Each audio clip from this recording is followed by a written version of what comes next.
Bismillahirrahmanirrahim. Nəhayət şəfqətlik və mehriban Allah'ın ismi bilan başlayman.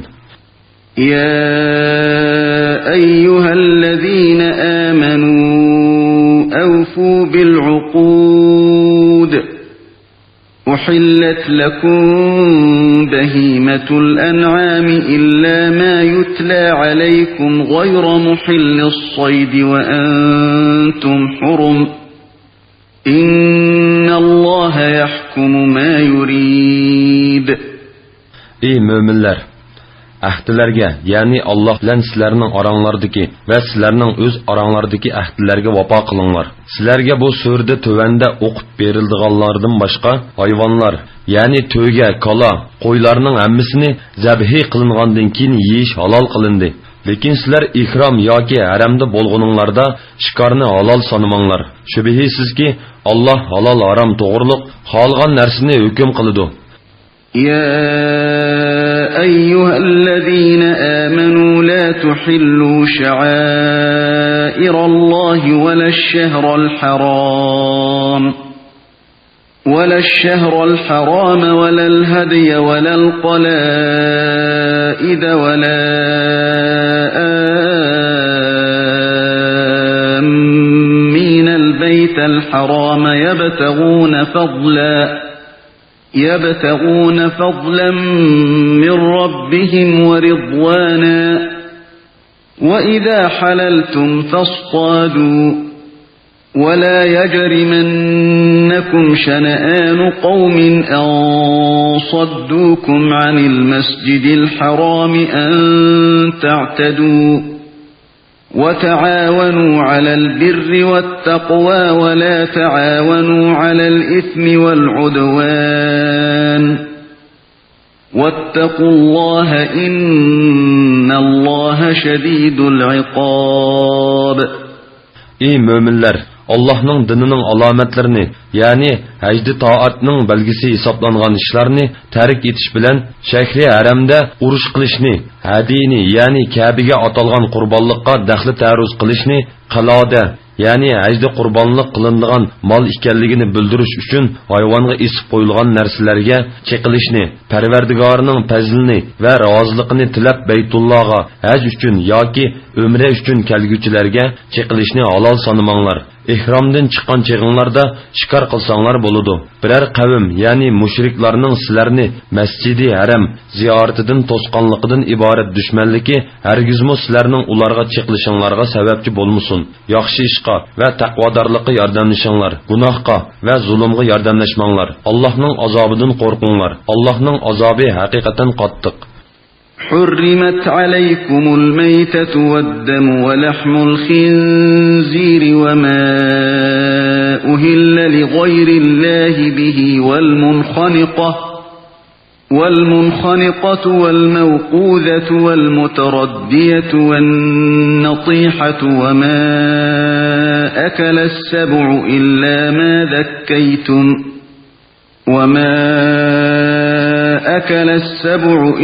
ما ذكيتم وما ذبح على النصب وأن تستقسموا بالأزلام ذلكم فسق. اليوم يئس الذين كفروا من دينكم فلا تخشوهم واخشون اليوم أكملت لكم دينكم وأتممت عليكم نعمتي ورضيت لكم الإسلام دينا فمن اضطر في مخمصة غير متجانف لإثم فإن الله غفور رحيم. Sizlarga o'zi o'lib qolgan hayvon, qon, cho'chqa go'shi, Allohdan g'ayrining, ya'ni butlarning nomi tilga ilinib bo'g'izlangan hayvon, bo'g'ib o'ltirilgan hayvon, urib o'ltirilgan hayvon, egizdan yiqilib o'lgan hayvon, hayvonlar tarafidan usib o'ltirilgan hayvon, yirtqich hayvonlar yerib o'ltirib yegan hayvonning go'shini yeyish harom qilindi. Lekin yuqorqi 5 turlik hayvondan jini chiqmagan chaqda bo'g'izlaganlaringlar halol bo'ladi. Hamda butlarga ilib berilib, uning yinida bo'g'izlangan hayvonlar harom qilindi. Azlam, ya'ni jahiliyat davrida pol uchun ishlatiladigan 3 parcha yog'och bilan pol silishinglar harom qilindi. Bu gunohdir. Kofirlar bugun sizlarning dininglarni yo'qotishdan umidini uzdi. Ulardan qo'rqmanglar. Mendan qo'rqinglar. Bugun sizlarning dininglarni butun qildim. Sizlarga ne'matimni tamomladim. Islom dinini sizlarning dininglar bo'lishga tanladim. Kimki ochliqda, ilojsizlikdan, gunohni maqsad qilmasdan harom qilingan narsalarni yesa gunoh bo'lmaydi. Alloh mag'firat qiluvchidir. Bandalarga nihoyat mehribondir. يسألونك ماذا أحل لهم قل أحل لكم الطيبات وما علمتم من الجوارح مكلبين تعلمونهن مما علمكم الله فكلوا مما أمسكن عليكم واذكروا اسم الله عليه واتقوا الله إن الله سريع الحساب. Ey Muhammed, ular senden özlerge yemek içmekten nimelerinin halal kılınganlıkını soraydı. Etkinki sizlerge pak nersler ve ip, qarçıga, kuşqa oxşaş şikarga ügütilgen, sizler Allah'ның üzanlarga ügetkini boyunca ügetken ov canavarlarının şikar kılgan nersleri halal kılındı. Ularının sizler üçün ovlugan nerslerden yanlar, ovçı canavarlarını şikarga koyup bergen çeğinlarda Allah'ның namını yad kılınlar, yani Bismillah denlar. Allah'ның əmrige muhalifetçilik qilishdan saqlaninglar. Allah haqiqatan tez hesab alğucudur. اليوم أحل لكم الطيبات وطعام الذين أوتوا الكتاب حل لكم وطعامكم حل لهم والمحصنات من المؤمنات والمحصنات من الذين أوتوا الكتاب من قبلكم إذا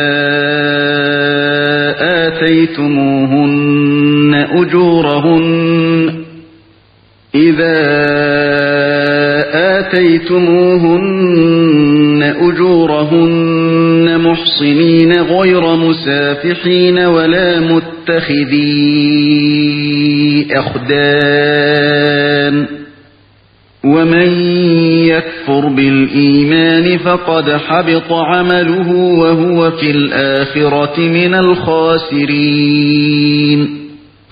Bugün sizlerge pak narsalar halal kılındı. Kitap verilgenler, yani Yahudiler ve Nasaralarının tamıqı sizlerge halaldır ve sizlerinin tamıqınlar ularga halaldır. Müminlerden bolgan afife ayallarının sizlerden ilgiri kitap verilgenler, yani Yahudiler ve Nasaralardan bolgan afife ayallarının mehrini bersanlar, petlik bolgununlar ve aşkara yoşurun payişini közlümigininglar halda ularını alsanlar, ular sizlerge halaldır. Kimki imandan yeni oladigan yoki shariat ahkomlarini inkor qiladigan, uning amalining savobi yo'q chiqariladi. Oxiratda u ziyon tortquchilardan bo'ladi. Ya ayyuhallazina amanu idza qumtum ilas salati faghsilu wujuhakum wa aydiyakum فاغسلوا وجوهكم وأيديكم إلى المرافق وامسحوا برؤوسكم وأرجلكم إلى الكعبين وإن كنتم جنبا فاطهروا وإن كنتم مرضى أو على سفر أو جاء أحد منكم من الغائط أو لامستم النساء فلم تجدوا ماء فتيمموا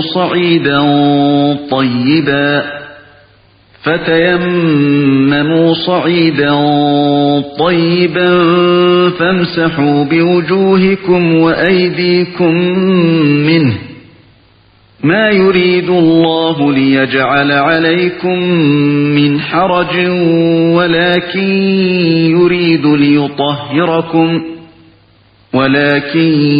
يريد ليطهركم وليتم نعمته عليكم لعلكم تشكرون. Ey müminler, sizler taharetsiz bulup, namaz okumakçı bulup turgununlarda, yüzünlerini yuyunlar, kolunlarını caynikinlar bilen koşup yuyunlar, beşinlarga meshi kılınlar, putunlarını oşkunlar bilen koşup yuyunlar. Eğer cunup bolsanlar, paklanınlar, yani guslu kılınlar. Eğer kisel bolsanlar, su ziyan kılıdığan bolsa, yoki sefer üstüde bulup, su tapalmısanlar, yoki sizlerinin birsinglar hacetxonadan kelgen, yani taharet sundurgan bolsanlar, yoki ayollarınlar bilen yaqinchilik qilgandan keyin guslu taharet üçün su tapalmısanlar, pak tuproqda tayammum qilinglar. Onun bilen yüzünlarga, qo'linglarga meshi qilinglar. Allah sizlarga mushaqqatni xohlamaydi. Lekin Allah shukr qilishinglar uchun sizlarni pok qilishni, islom shariatini bayon qilish bilan ne'matini sizlarga tamomlashni xohlaydi. واذكروا نعمة الله عليكم وميثاقه الذي واثقكم به إذ قلتم سمعنا وأطعنا واتقوا الله إن الله عليم بذات الصدور. Ey müminler, Allah'ның sizlerge bergen uluğ nimetini ve sizler bilen kılgan muayidisini eslanglar. Aynı zamanda sizler anladık ve itaat kıldık diyen idinlar. Allah'tan korkunlar. Yani Allah'a bergen ahdini buzuştun saklanınlar. Allah hakikaten bendelerinin dillerdeki sırlarını bilgücüdür. يا أيها الذين آمنوا كونوا قوامين لله شهداء بالقسط ولا يجرمنكم شنآن قوم على ألا تعدلوا اعدلوا هو أقرب للتقوى واتقوا الله إن الله خبير بما تعملون. Ey müminler, Allah'ның haklarını ada qilishqa tirishinglar. Adillik bilan guvohlik beringlar. Bir qavmga bo'lgan o'chmanlikinglar ularga adil bo'lmasliklaringlarga sabab bo'lmasin. Dushmaninglarga adil bo'linglar. Bu, ya'ni ularga o'chman turib adil bo'lishinglar taqvodorlikqa eng yaqindir. Allohdan qo'rqinglar. Alloh haqiqatan qilmishinglardan xabardardir. وعد الله الذين آمنوا وعملوا الصالحات لهم مغفرة وأجر عظيم. Allah iman etgan ve yaxshi amallarni qilganlarga mag'firat ve kat savab va'da qildi. والذين كفروا وكذبوا بآياتنا أولئك أصحاب الجحيم. Kafir bolgan ve bizning oyatlarimizni yolg'onga chiqargan kishilar ahli do'zaxdir. يا أيها الذين آمنوا اذكروا نعمة الله عليكم إذ هم قوم أن يبسطوا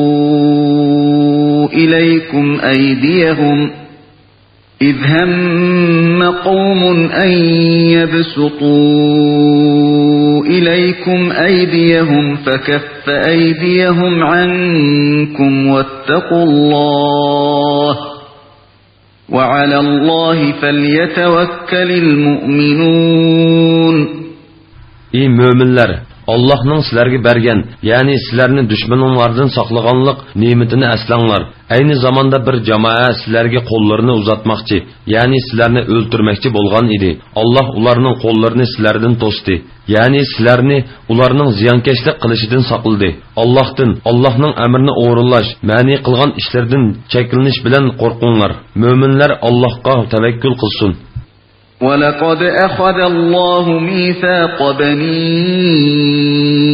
إِسْرَائِيلَ وَبَعَثْنَا مِنْهُمُ 12 نَقِيبًا وَقَالَ اللَّهُ إِنِّي مَعَكُمْ لَئِنْ أَقَمْتُمُ الصَّلَاةَ وَآتَيْتُمُ الزَّكَاةَ وَآمَنْتُمْ بِرُسُلِي وآمنتم برسلي وعزرتموهم وأقرضتم الله قرضا حسنا لأكفرن عنكم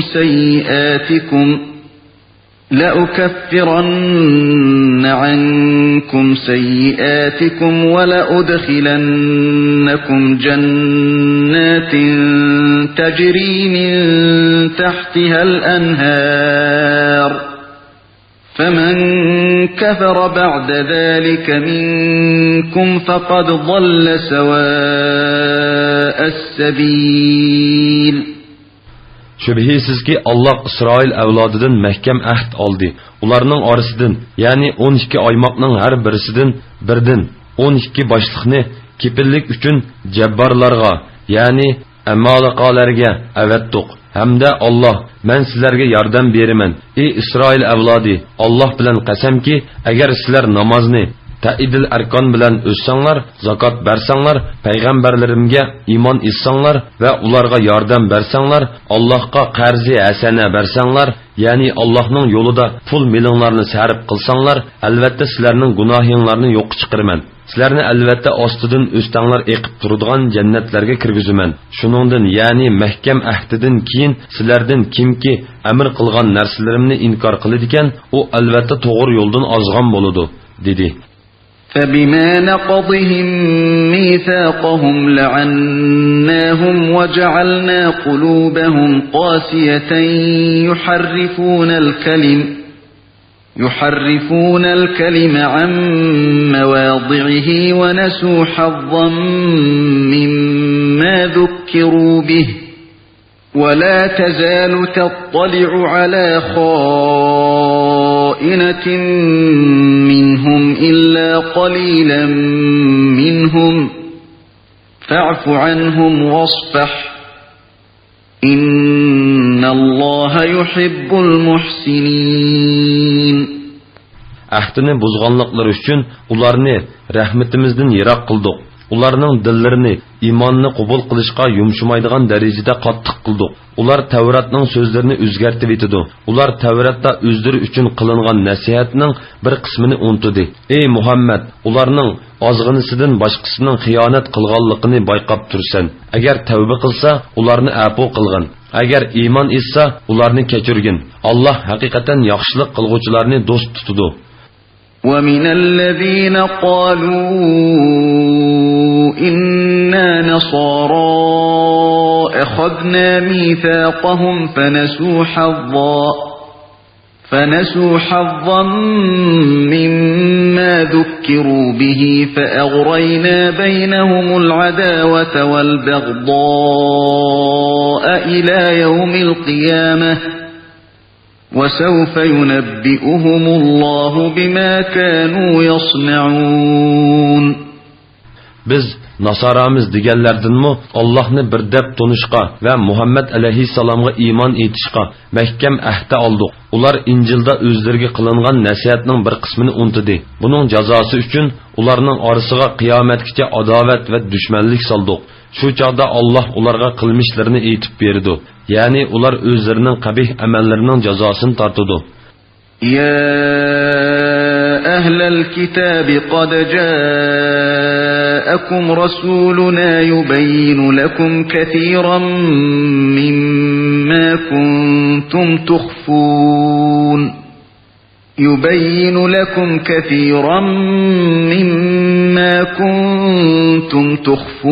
من الكتاب ويعفو عن كثير قد جاءكم من الله نور وكتاب مبين. Ey ahli kitap, yani Yahudilar ve Nasaralar sizler kitapta, İncilda ve Tevrat'ta yoşurgan nurgun nerslerini bayan kılıp berdigan ve yoşurgan nerslerden nurgununu keçirdigan, aşkarlap sizlerini paş kılmaydigan Resulümüz geldi. Sizlerge Allah tarafından nur, yani Muhammed aleyhisselam ve roşen kitap, yani Kur'an geldi. يهدي به الله من اتبع رضوانه سبل السلام ويخرجهم من الظلمات إلى النور ويخرجهم من الظلمات إلى النور بإذنه ويهديهم إلى صراط مستقيم. Allah şu kitap yani Kur'an arqılıq razılıqını tilgənlərini salamatlik yolları, Allah'ның şəriəti və onun əhkamlarına yetəkləydi. İradəsi boyunca ularını küfrü qaranğılıqdan imanның nuruğa çıxırdı və ularını doğru yolğa hidayət qılıdı. لقد كفر الذين قالوا إن الله هو المسيح ابن مريم قل فمن يملك من الله شيئا إن أراد أن يهلك المسيح ابن مريم وأمه ومن في الأرض جميعا ولله ملك السماوات والأرض وما بينهما يخلق ما يشاء والله على كل شيء قدير. Meryem oğlu Mesih yani İsa Allah'tır degan kişiler yani Nasaralarning bir firqasi haqiqatan kofir bo'ldi. Ey Muhammed aytqinki, agar Allah Meryem oğlu Mesihni, Mesihning onasini yani Meryemni va yer yuzidagi barliq kishilarni halok qilishni iroda qilsa, Allohning irodasidan biror narsani to'sishga kim qodir bo'la oladi? Osmonlarning, zaminning va ularning orasidagi narsalarning podshohligi Allohga xosdir. Allah xolig'ini xalq etidi. Allah har narsaga qodirdir. وقالت اليهود والنصارى نحن أبناء الله وأحباؤه قل فلم يعذبكم بذنوبكم بل أنتم بشر ممن خلق يغفر لمن يشاء ويعذب من يشاء ولله ملك السماوات والأرض وما بينهما وإليه المصير. Yahudilar ve Nasaralar biz Allah'ның oğullarıdırmız, yani ata baladek yakınmız ve biz Allah'ның dinide bolğaşqa dostlarımız dedi. Aytqinki undaq bolsa Allah nima uchun sizlarga gunohinglar tufaylidan azob qiladi? Balki sizlar boshqa kishilarga o'xshash Allah yaratgan insonsizlar. Allah xohlagan odamga mag'firat qiladi, xohlagan odamga azob qiladi. Osmonlarning, yer yuzining va ularning orasidagi narsalarning podshohligi Allohga xosdir. Eng oxir boradigan joy Allohning dargohidir. Ya ahlal kitabi qad جاءكم رسولنا يبين لكم على فترة من الرسل أن تقولوا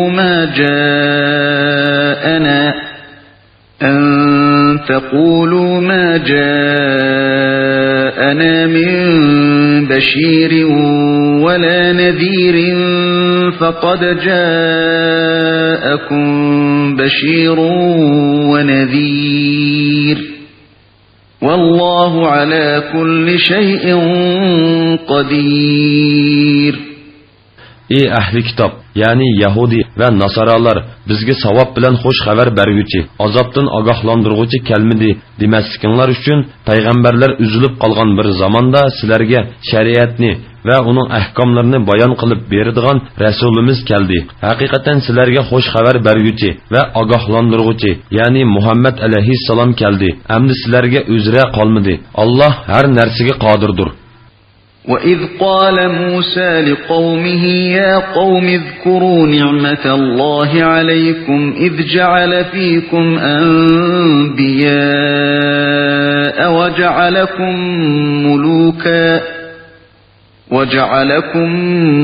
مُلُوكًا وَآتَاكُمْ مَا لَمْ يُؤْتِ أَحَدًا مِنَ الْعَالَمِينَ. Öz vaqtida Musa öz qavmiga aytdi: "Ey qavmim, Allohning sizlarga bergan ne'matini yod etinglar. Allah öz vaqtida ichinglarda sizlarni to'g'ri dinga yetaklaydigan nurg'un payg'ambarlarni barliqqa keltirdi. Sizlardan podshohlar qildi. Ya'ni o'zinglarni o'zinglarga xo'ja qildi. Sizlarga jahon ahlidan hech kishiga bermagan daryoni yerib o'ttirsidan yo'l ichib berish, bulutlarni soyvan qilib berish, osmondan yemaklik tushirib berish qatorliq ne'matlarni berdi." يا قوم ادخلوا الأرض المقدسة التي كتب الله لكم ولا ترتدوا على أدباركم فتنقلبوا خاسرين. Ey qavmim, Allah sizlarga taqdir qilgan, ya'ni sizlarni kirishga amr qilgan muqaddas zaminga, ya'ni Baytul Muqaddasga kiringlar. Orqanglarga chekinmanglar. Bo'lmasa ikkili dunyoda ziyon tortquchilardan bo'lib qolasizlar. قالوا يا موسى إن فيها قوما جبارين وإنا لن ندخلها حتى يخرجوا منها فإن يخرجوا منها فإنا داخلون. Ular ey Musa, muqaddas zaminda kuchlik, ya'ni jasomatlik, qomatlik bir qavm bor. Ular ot qavmining qoldiqi bo'lgan amoliqlar. Ular chiqib ketmagicha biz u yerga hargiz kirmaymiz. Ular u yerdan chiqib ketsa cho'qim kiramiz dedi. قال رجلان من الذين يخافون أنعم الله عليهم ادخلوا عليهم الباب فإذا دخلتموه فإنكم غالبون وعلى الله فتوكلوا إن كنتم مؤمنين. Allah'tan qorquchilardan bo'lgan, Allah'ning iymon bilan taatdan iborat ne'matiga erishgan ikki odam, ya'ni Kolib ibn Yafunna bilan Yusha ibn Nun ularga shaharning darvozasidan hujum qilib kiringlar. Shaharning darvozasidan hujum qilib kirsanglar, cho'qim g'alaba qilasizlar. Agar Allohning va'da qilgan yordamiga ishonsanglar, Allohga tavakkul qilinglar dedi. قالوا يا موسى إنا لن ندخلها أبدا ما داموا فيها فاذهب أنت وربك فقاتلا إنا هاهنا قاعدون.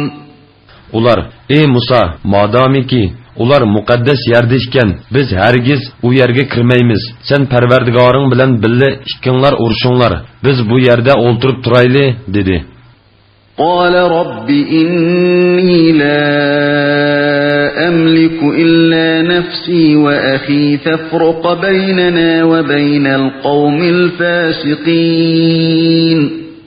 Musa dedi, Parvardigorim, men faqat o'zimga va qarindoshlarimga egiman. Sen biz bilan itoatingdan bosh tortgan qavmning orasini ayirib etgin. قال فإنها محرمة عليهم 40 سنة يتيهون في الأرض فلا تأس على القوم الفاسقين. Allah dedi, ularning muqaddas yerga kirishi 40 yilgacha harom qilindi. Bu jarayonda ular zaminda adishib yuridi. Fosiq qavm uchun qayg'urmag'in. واتل عليهم نبأ بني آدم بالحق إذ قربا قربانا فتقبل من أحدهما ولم يتقبل من الآخر قال لأقتلنك قال إنما يتقبل الله من المتقين. Ey Muhammed, ularga, yani ahli kitobga va qavminga odamning ikki o'g'li, yani Hobil bilan Qobilning hikoyasini rostlik bilan o'qib bergin. O'z vaqtida ular, yani Hobil bilan Qobil ikkaylan qurbonlik qilgan edi. Birsi, yani Hobilning qubul bo'ldi. Yana birsi, yani Qobilning qubul bo'lmadi. Qobil Hobilga, "Men seni cho'qim o'ltirman" dedi. Hobil "Nimishqa?" dedi. Qobil, "Alloh sening qurbonligingni qubul qilib, meninkini qubul qilmadi" dedi. Hobil aytdi, "Alloh faqat taqvodorlarning qurbonligini qubul qiladi." لئن بسطت إلي يدك لتقتلني ما أنا بباسط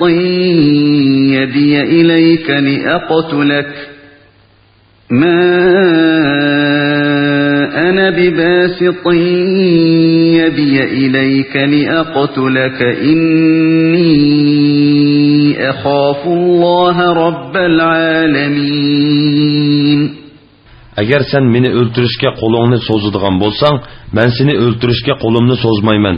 Men haqiqatan olamlarning Parvardigori Allohdan qo'rqaman.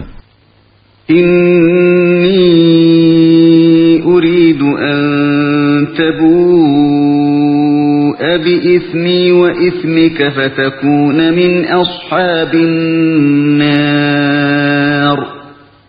Wa dhalika jazaa'u zalimin. Men haqiqatan sen bilan bo'lgan gunohni, ya'ni meni o'ltirganlik gunohingni va sening ilgirki gunohingni, ya'ni otang odamning amriga osiylik qilganlik gunohingni ustingga ilib, ahli do'zaxdan bo'lishingni tilayman. Kishilarga zulm qilguvchilarning jazosi shudur. فطوعت له نفسه قتل أخيه فقتله فأصبح من الخاسرين. U, ya'ni Qobilning nafsi uningga qerindishi, ya'ni Hobilni o'ltirishni chiroyli ko'rsatdi. Shuning bilan uni o'ltirib, dunyo va oxiratda ziyon tortquchilardan bo'ldi. فبعث الله غرابا يبحث في الأرض ليريه كيف يواري سوءة أخيه. قال يا ويلتى أعجزت أن أكون مثل هذا الغراب فأواري سوءة أخي فأصبح من النادمين.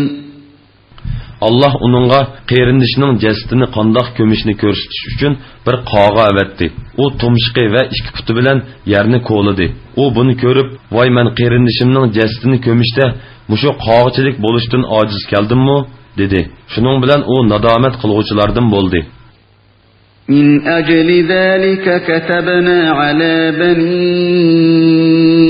إسرائيل أنه من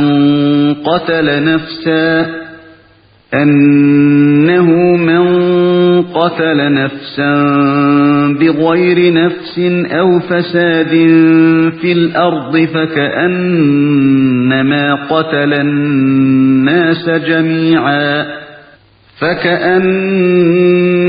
قتل الناس جميعا ومن أحياها فكأنما أحيا الناس جميعا ولقد جاءتهم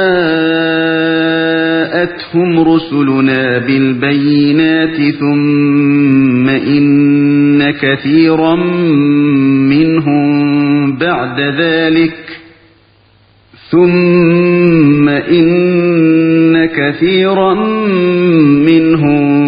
بعد ذلك في الأرض لمسرفون. Şu, yani Qobilning Hobilni nohaq o'ltirganlik sababidan Tavratda Isroil avlodiga hukm qildik ki, kimki nohaq odam o'ltirmagan yoki yer yuzida buzg'unchilik qilmagan bir odamni o'ltirsa, u butun insonlarni o'ltirgandek bo'ladi. Kimki bir odamni tirildirsa, ya'ni qutqazsa yoki hayot qilishiga sababchi bo'lsa, u butun insonlarni tirildirgandek bo'ladi. Payg'ambarlarimiz Bani Isroilga rostli shonliq mo'jizlarni ilib keldi. Shuningdan keyin ularning, ya'ni Isroil avlodining to'lisi kufrda, odam o'ltirishda, zaminda haddidan oshquchilardan bo'ldi.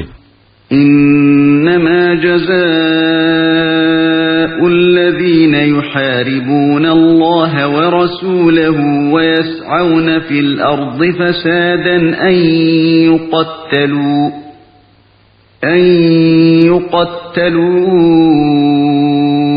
ev yusallebû ev tuqatta'a eydîhim ve arculuhum min khilâfin ev ينفوا من الأرض ذلك لهم خزي في الدنيا ولهم في الآخرة عذاب عظيم. Allah ve onun Resulü bilen uruş kılıdığanlarının, yeryüzüde buzgunçuluk kılıdığanlarının cezası şu ki, ular öldürülüşü, yoki dargı isilişi, yoki on kolları ve sol putları kesilişi, yoki sürgün kılınışı gerek. Bu, yani jaza ular üçün bu dünyada resvalık ilip kelgüçüdür. Ahirette ular çoğun azapı duçar boludu. إلا الذين تابوا من قبل أن تقدروا عليهم فاعلموا أن الله غفور رحيم. Sizler tutuvilishdan ilgari tavba qilganlar buningdan mustasno. Bilinglarki, Alloh mag'firat qiluvchidir, nihoyat mehribondir. يا أيها الذين آمنوا اتقوا الله وابتغوا إليه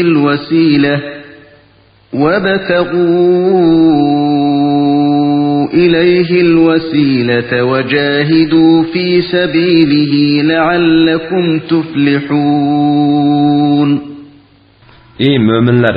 Maqsadga erishishinglar uchun Allohning azobidan qo'rqinglar. Allohga toat ibodat qilish, gunohdan saqlanish bilan yaqinchilikni tilanglar. Alloh yo'lida jihad qilinglar. Innallazina kafaru law anna lahum ma fil ardi jami'an wa mithluhu ma'ahu ليفتدوا به من عذاب يوم القيامة ما تقبل منهم ولهم عذاب أليم. Yeryüzüdeki barlıq narsalar, yani şuningdek bir asli keladigan narsalar kofirlarning bo'lib, ular qiyomat kuni Allohning azobidan qutulish uchun uni fidya qilib bergan taqdirdimi, ularning fidyasi qabul qilinmaydi. Ular qiynag'uchi azobga duchor bo'ladi.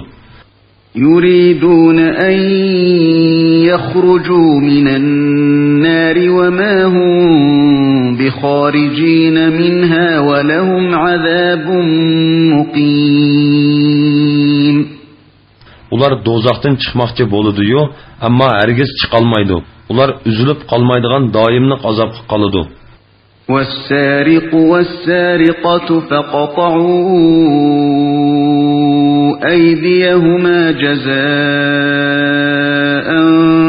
بما كسبا نكالا من الله والله عزيز حكيم. O'g'irlik qilguvchi erning va o'g'irlik qilguvchi ayolning qilmishini jazolab, Alloh tarafidan ibrat qilish yuzidan qo'llarini kesinglar. Alloh o'z amrini ishga oshirishda g'olibdir, hikmat bilan ish qilguvchidir. فمن تاب من بعد ظلمه وأصلح فإن الله يتوب عليه إن الله غفور رحيم. Kimki o'g'irlik qilib kishilarga zulm qilgandan keyin tavba qilsa, amalini tuzsa, ya'ni o'g'irlik qilishdan yansa, Alloh uning tavbasini qabul qiladi.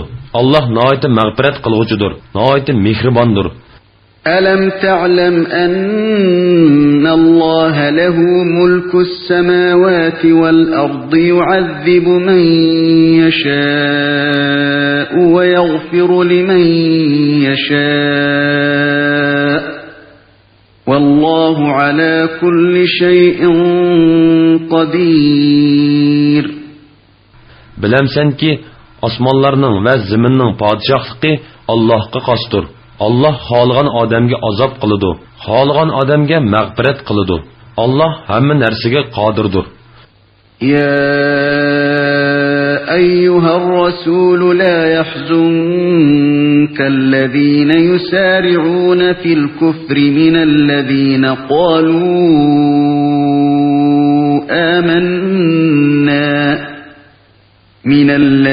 قالوا آمنا بأفواههم ولم تؤمن قلوبهم ومن الذين هادوا سماعون للكذب سماعون لقوم آخرين لم يأتوك يحرفون الكلم من بعد مواضعه يقولون إن أوتيتم هذا فخذوه وإن لم تؤتوه فاحذروا ومن يرد الله فتنته فلن تملك له من الله شيئا أولئك كالذين لم يرد الله أن يطهر قلوبهم لهم في الدنيا خزي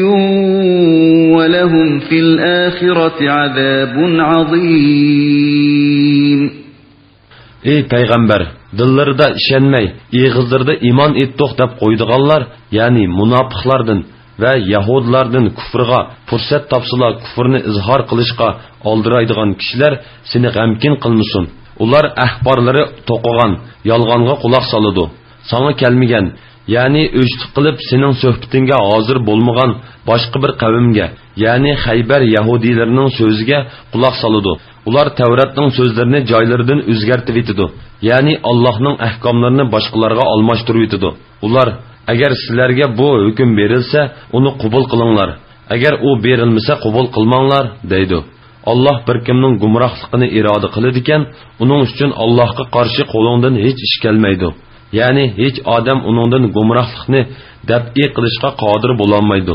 Dillarini qilmishi qabih bo'lganlikdan kufrdan pok qilishni Alloh xohlamagan kishilar ana shulardir.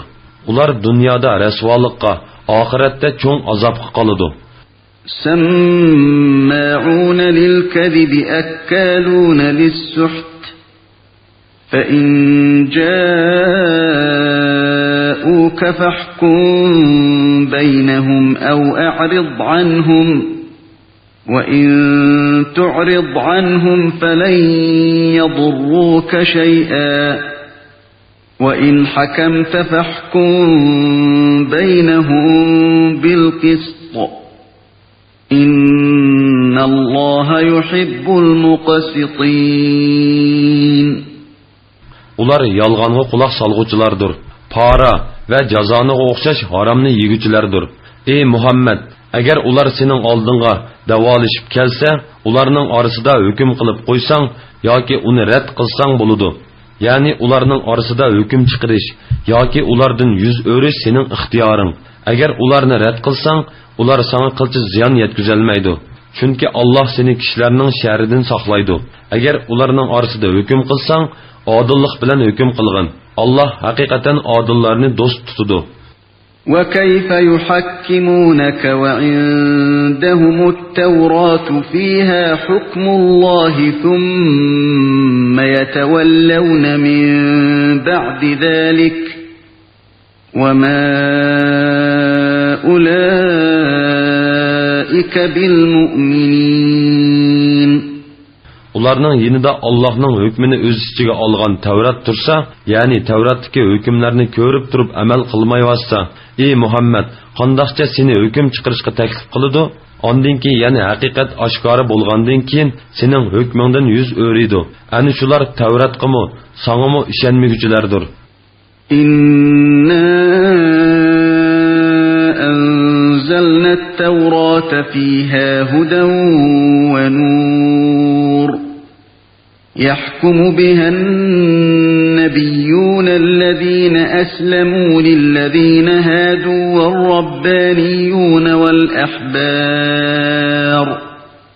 والربانيون والأحبار بما استحفظوا من كتاب الله وكانوا عليه شهداء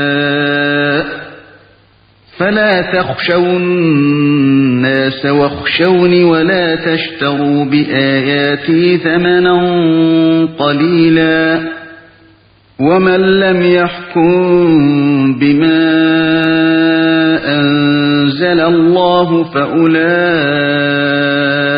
هم الكافرون. Biz haqiqatan Musoga Tavratni nozil qildik. Tavratda to'g'ri yo'lga yetaklaydigan hidoyat va nur bor. Allohning hukmiga bo'ysungan payg'ambarlar Yahudilar orasida Tavrat bilan hukm qiladi. Yahudilarning zohidlari va ulamolarimi o'zgartishdan saqlashga buyurilgan Kitobulloh, ya'ni Tavrat bo'yicha hukm qiladi. Ular Tavratni o'zgartishdan saqlashga nazoratchi edi. Ey Yahudilarning ulamolari, kishilardan qo'rqmanglar, mendan qo'rqinglar. Mening oyatlarimni oz pulga tegishmanglar. Ya'ni pul, mol, mansab va pora uchun oyatlarimning hukmini o'zgartirmanglar. Kimlarki Alloh nozil qilgan oyatlar bo'yicha hukm qilmaydi ekan, ular kofirlardir. وكتبنا عليهم فيها أن النفس بالنفس والعين بالعين والأنف بالأنف والأذن بالأذن والسن بالسن والجروح قصاص فمن تصدق به فهو كفارة له ومن لم يحكم بما أنزل الله فأولئك هم الظالمون.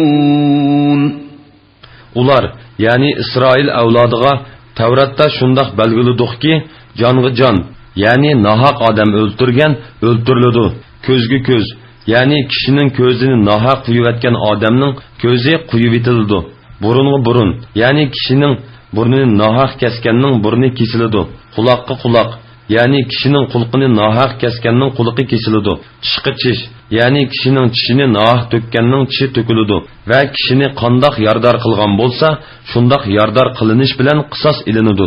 Kimki jinoyatchini afu qilsa, yani uningdan qisas olmasa, bu uning gunohiga kaffarat bo'ladi. Allah nazil qilgan oyatlar bo'yicha hukm qilmaydigan kishilar zolimlardir. وَقَفَّيْنَا عَلَى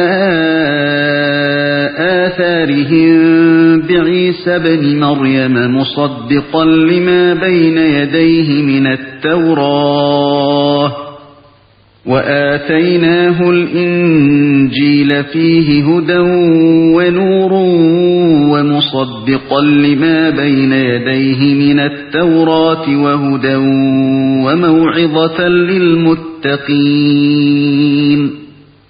Ularning, yani Bani İsrail peygamberlerinin arkasından özüden ilgiri nazil kılıngan Tevratni, yani onun Allah tarafından nazil kılınganlıqını itiraf kılgıcı İsa ibn Meryemni evettik. Onunğa hidayet bilen nurni öz içige algan İncilni ata kıldık. İncil özüden ilgiri nazil kılıngan Tevratni itiraf kılgıcıdır. Yani onunğa muvafıqdır. Takvadarlarga hidayet ve pendi nasihattir. وَلْيَحْكُمْ أَهْلُ الْإِنْجِيلِ بِمَا أَنزَلَ اللَّهُ فِيهِ وَمَنْ لَمْ يَحْكُمْ بِمَا أَنزَلَ اللَّهُ فَأُولَئِكَ هُمُ الْفَاسِقُونَ. Ahli İncillar, yani Nasaralar, Allah İncil'de nazil kılgan ahkamlar boyunca hüküm kılsın. Allah nazil kılgan ayetler boyunca hüküm kılmaganlar fasıklardır. وَأَنزَلْنَا إِلَيْكَ الْكِتَابَ بِالْحَقِّ مُصَدِّقًا لِمَا بَيْنَ يَدَيْهِ مِنَ الْكِتَابِ وَمُهَيْمِنًا عَلَيْهِ فَاحْكُم بَيْنَهُم بِمَا أنزل الله ولا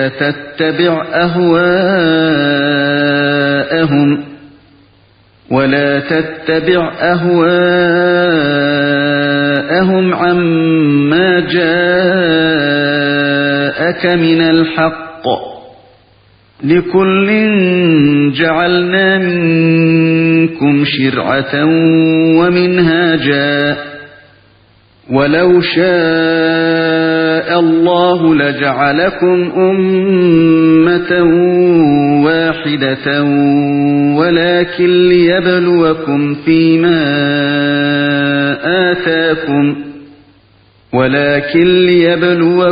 فيما آتاكم فاستبقوا الخيرات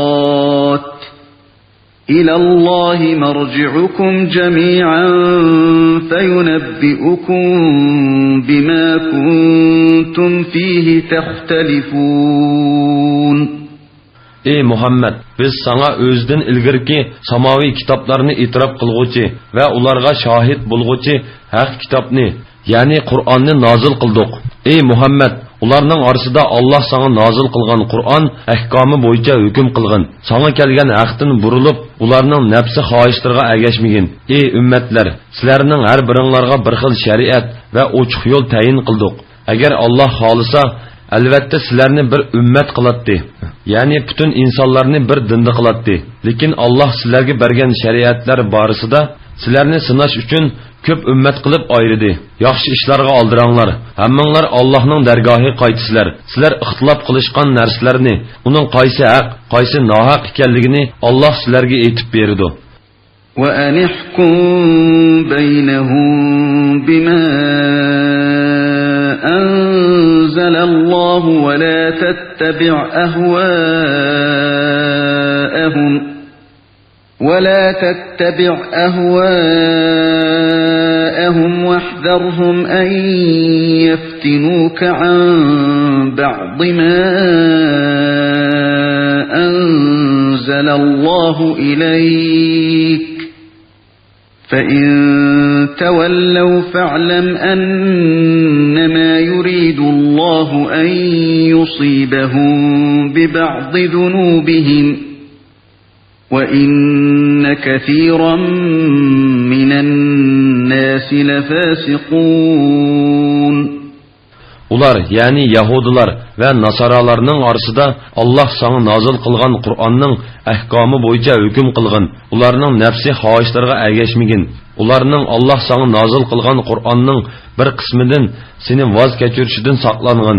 Agar ular Allah sana nazil qilgan hukmdan yuz o'risa, ey Muhammad bilginki, ularning bir qism gunohlari tufaylidan Allah ularni jazolashni iroda qiladi. Şek şübsizki kişilerden nurguni pasiqdir. Yani Parvardigorining taoatidan bosh tortib, haqqa xiloflik qilib, gunohga cho'mguchilardir. Afa hukmal jahiliyyati yabghun wa man ahsanu minallahi hukman liqaumin yuqinun. Ular jahiliyat davrining hukmini talab qilamdi. Allohga chin ishonadigan qavmning nazarida hukmda Allohdanmi adil kim bor? Ya ayyuhallazina amanu la tattakhidul yahuda wan nasara awliya ba'dhum awliya'u ba'd وَمَنْ يَتَوَلَّهُمْ مِنْكُمْ فَإِنَّهُ مِنْهُمْ إِنَّ اللَّهَ لَا يَهْدِي الْقَوْمَ الظَّالِمِينَ Ey müminler, Yahudi ve Nasaralarını dost tutmanglar. Ular bir-birini dost tutudu. Sizlerden kimki ularını dost tutudiken, umu şulardan sanılıdı. Allah zalim kavimni hakikaten hidayet kılmaydı. فَتَرَى الَّذ۪ينَ ف۪ي قُلُوبِهِمْ مَرَضٌ يُسَارِعُونَ ف۪يهِمْ يَقُولُونَ نَخْشَى أَنْ تُصِيبَنَا دَائِرَةٌ فَعَسَى اللّٰهُ أَنْ يَأْتِيَ بِالْفَتْحِ أَوْ أَمْرٍ مِّنْ عِنْدِهِ فَيُصْبِحُوا عَلَى مَا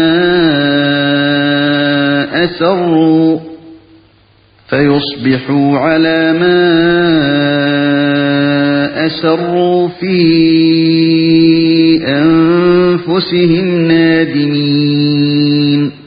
Dillarda kesellik, yani münafıklık barlarının zaman özgürüp kapırlar zafer tapsa, özümüzge bir falaketçilik gelişinden korkumuz, dep ular bilen dost boluşqa aldırğanlıqını görsen. Allah Resulullah'a, Müslümanlarga g'alaba, yani Mekkeni fathi qilishni ato qiladi.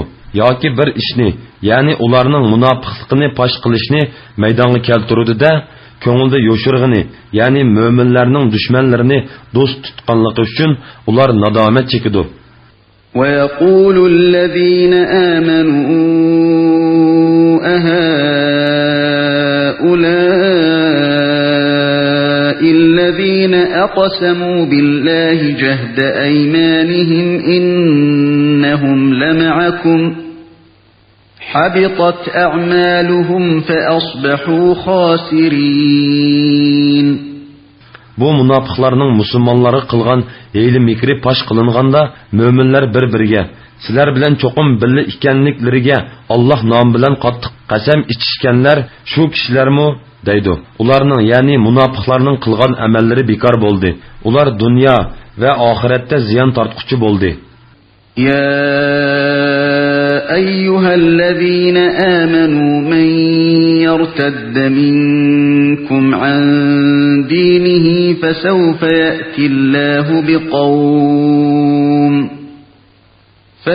يأتي الله بقوم يحبهم ويحبونه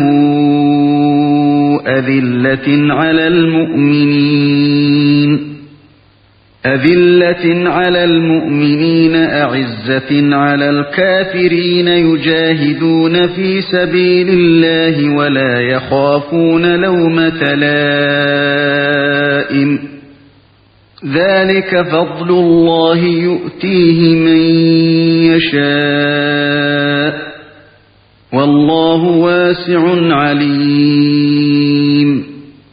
Ey müminler, sizlerden kim murtad bo'ladigan, Allah uning o'rniga Allah ularni do'st tutadigan, ularmi Allahni do'st tutadigan, müminlarga ko'yinadigan, kofirlarga shafqatsiz, Allahning yo'lida jihad qiladigan va malomat qilguvchining malomatidan qo'rqmaydigan bir qavmni keltirdi. Bu, ya'ni yuqoridagi sifatlar bilan sifatlanish Allahning fazlidirki, Allah uni bandalaridan xohlagan kishiga berdi.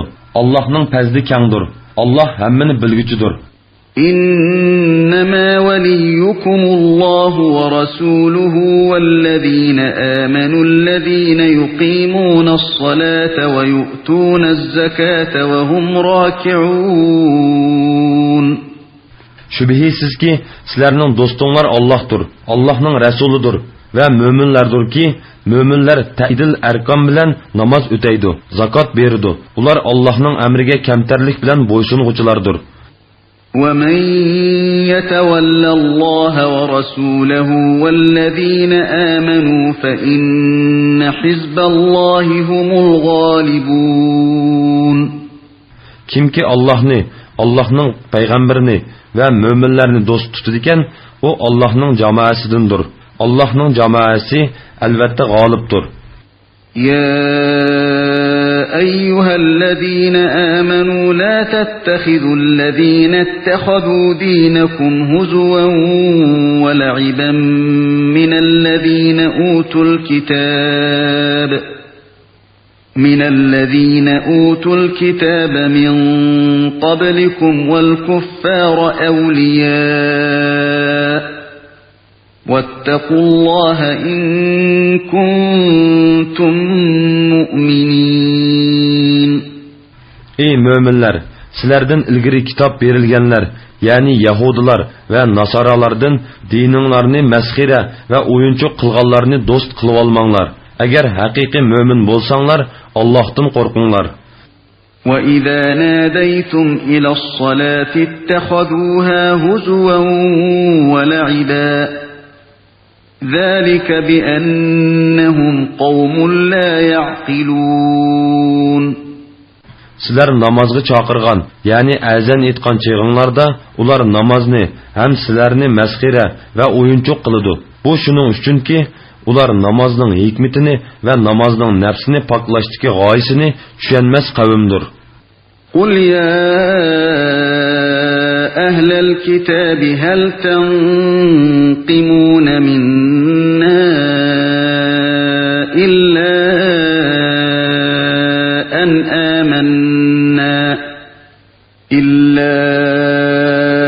أَنْ آمَنَّا بِاللَّهِ وَمَا أُنْزِلَ إِلَيْنَا وَمَا أُنْزِلَ مِنْ قَبْلُ وَأَنَّ أَكْثَرَكُمْ فَاسِقُونَ. Ey Muhammed, aytqin ki, ey ahli kitap, yani Yahudi ve Nasaralar cemaati, fakat bizning Allah'a, bizga nozil qilingan kitapqa, yani Qur'onga, buningdan ilgari payg'ambarlarga nozil qilingan kitoblarga iymon etganligimiz uchun va sizlarning ko'pchiliginglar fosiq bo'lganliginglar uchun bizni ayblamsizlar? قُلْ هَلْ أُنَبِّئُكُمْ بِشَرٍّ مِّن ذَلِكَ مَثُوبَةً عِندَ اللَّهِ مَنْ لَعَنَهُ اللَّهُ وَغَضِبَ عَلَيْهِ وَجَعَلَ مِنْهُمُ الْقِرَدَةَ وَالْخَنَازِيرَ وَعَبَدَ الطَّاغُوتَ أُولَئِكَ أولئك شر مكانا وأضل عن سواء السبيل. Ey Muhammed, aytqinki, sizlarga Allohning nazirdagi buningdanmi yomon jazoni aytib beraymi? O shundoq kishilarning jazosiki, Alloh ularni rahmatidan yiroq qildi va ularga g'azab qildi. Allah ularning bir qismini maymun va cho'shqa qildi, bir qismini shaytonga ibodat qiladigan qildi. Ana shularning o'rni eng yomondir, ya'ni do'zaxdir. Ular to'g'ri yo'ldan eng adashqandir. وَإِذَا جَاءُوكُمْ قَالُوا آمَنَّا وَقَدْ دَخَلُوا بِالْكُفْرِ وَهُمْ قَدْ خَرَجُوا بِهِ وَاللَّهُ أَعْلَمُ بِمَا كَانُوا يَكْتُمُونَ. Yahudilarning munofiqlari yininglarga kelgan chaqda biz iymon etdik deydi. Vaholanki ular ey Muhammad yiningga kufri bilan kirib kufri bilan chiqib ketdi. Ya'ni sendan anglagan ilmdan foydalanmadi. Alloh ularning yo'shirgan narsasini, ya'ni nifoqini va kufrini obdan biladi. وَتَرَى كَثِيرًا مِّنْهُمْ يُسَارِعُونَ فِي الْإِثْمِ وَالْعُدْوَانِ وَأَكْلِهِمُ السُّحْتَ لَبِئْسَ مَا كَانُوا يَعْمَلُونَ. Ular, yani Yahudilarning orasidagi nurg'un kishilarning gunohga, zulm silishga va harom yeyishga oldiraydiganligini ko'rsan, ularning qilmishlari nimadiga yomon? لولا ينهاهم الربانيون والأحبار عن قولهم الإثم وأكلهم السحت لبئس ما كانوا يصنعون. Ularning zohidlari, ahborlari nimishqa ularni yolg'on so'zlashdan, harom yeyishdan to'smaydi? Ularning qilmishlari nimadiga yomon? وقالت اليهود يد الله مغلولة غلت أيديهم ولعنوا بما قالوا بل يداه مبسوطتان ينفق كيف يشاء وليزيدن كثيرا منهم ما أنزل إليك من ربك طغيانا وكفرا وألقينا بينهم العداوة والبغضاء إلى يوم القيامة كلما أوقدوا نارا للحرب أطفأها الله ويسعون في الأرض فسادا والله لا يحب المفسدين. Yahudilar Allah'ның qo'li bağlaqlıqdır, yani Allah bexildir yoki peqirdir dedi. Yahudilarning qo'llari bağlansın. Ular bu so'zlari sabablik Allah'ның rahmetidan yiroq qilindi. Amalda Allah'ның ikki qo'li ochiqdir. Qanday xolisa shunday rizq berdi. Parvardigoring tarafidan sana nozil qilingan Qur'on ularning ko'pchiligida yomonlik bilan kufrni oshirdi. Ya'ni ularning sana dushmanligini va Qur'onni inkor qilishini ziyoda qiladi. Biz ularning orasiga qiyomatgacha davomlashadigan o'chmanlik va dushmanlikni soldik. Ular har qachon Rasulullohga qarshi urush o'tini yoqmoqchi bo'lsa, Alloh uni o'chirdi. Ular yer yuzida islomga suiqasd qilish va musulmonlar orasida fitna qo'zg'ash bilan buzg'unchilik qilib yurdi. Alloh buzg'unchilik qilguvchilarni yoqtirmaydi. ولو أن أهل الكتاب آمنوا واتقوا لكفرنا عنهم سيئاتهم ولأدخلناهم جنات النعيم. Agar ahli kitob, ya'ni Yahudilar va Nasaralar Allohga va uning payg'ambariga haqiqiy iymon etsa va Alloh cheklagan ishlardan parhez qilsa edi, ularning gunohlarini biz cho'qim kechiratdik. Ularni cho'qim nozu ne'matlik jannatga kirgizatdik. ولو أنهم أقاموا التوراة والإنجيل وما أنزل إليهم من ربهم لأكلوا من فوقهم ومن تحت أرجلهم منهم أمة مقتصدة وكثير منهم ساء ما يعملون. Agar ular Tavratga, Injilga va Parvardigori tarafidan ularga nozil qilingan boshqa kitoblarga amal qilsa edi, ular cho'qim ustilaridan va oyoqlari ostidan yer edi. Ya'ni ularga osmon zamindan keng rizq beriladi. Ulardan bir jamoa, ya'ni Muhammad alayhissalomga iymon etganlar to'g'ri yo'ldadir. Ularning nurg'unlari nima degan yomon ish qilguvchilar? Ya ayyuhar rasul balligh ma unzila ilayka min rabbik balligh ma unzila ilayka min rabbika wa in lam taf'al fama ballaghta risalatahu والله يعصمك من الناس إن الله لا يهدي القوم الكافرين. Ey Peygamber, Parvardigoring tarafidan sana nozil qilingan ahkomlarning hammasini yetkizgin. Agar to'liq yetkizmasang, Alloh topshirgan vazifani ado qilmagan bo'lasan. Allah seni kishilarning ziyonkashligidan saqlaydi. Alloh haqiqatan kofir qavmni hidoyat qilmaydi. قل يا أهل الكتاب لستم على شيء حتى تقيموا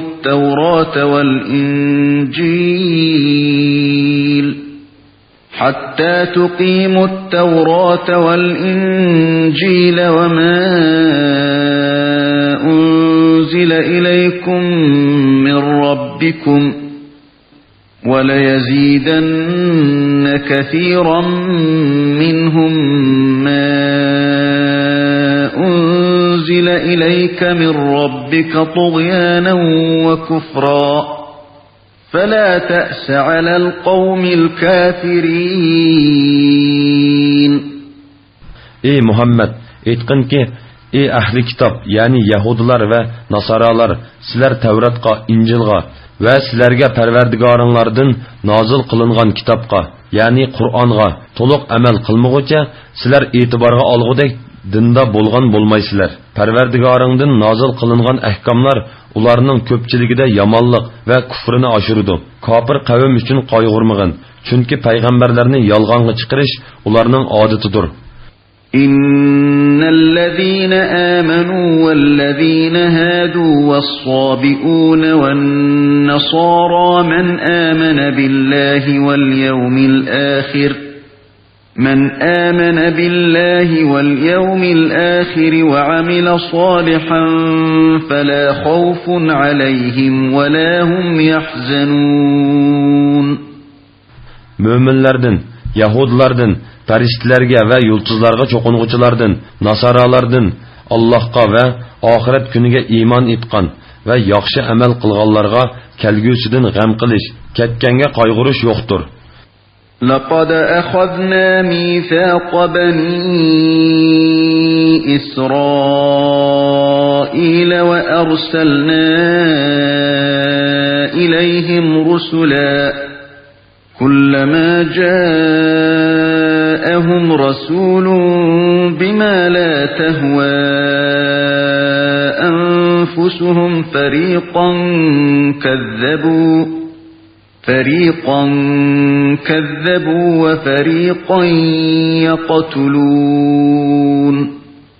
Biz Bani İsrail'den hakikaten Çin ahd aldık. Ularga dinning işlerini bayan qilib berish uchun payg'ambarlarni avatdik. Ularga har qachon birer payg'ambar ular yoqtirmaydigan ahkomni ilib kelsa, ular payg'ambarlarning bir bölükini yolg'onchi qildi, bir bölükini o'ltirdi.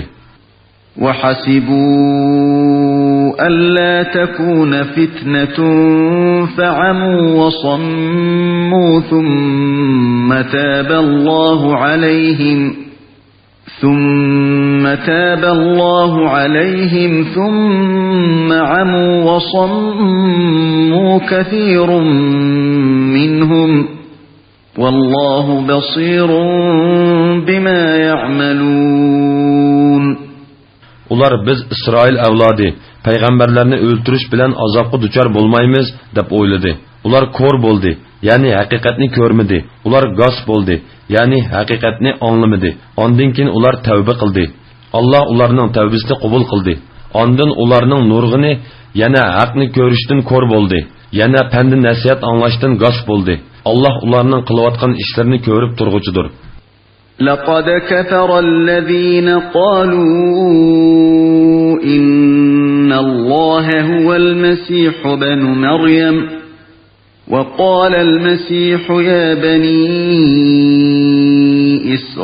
إسرائيل اعبدوا الله ربي وربكم إنه من يشرك بالله فقد حرم الله عليه الجنة ومأواه النار وما للظالمين من أنصار.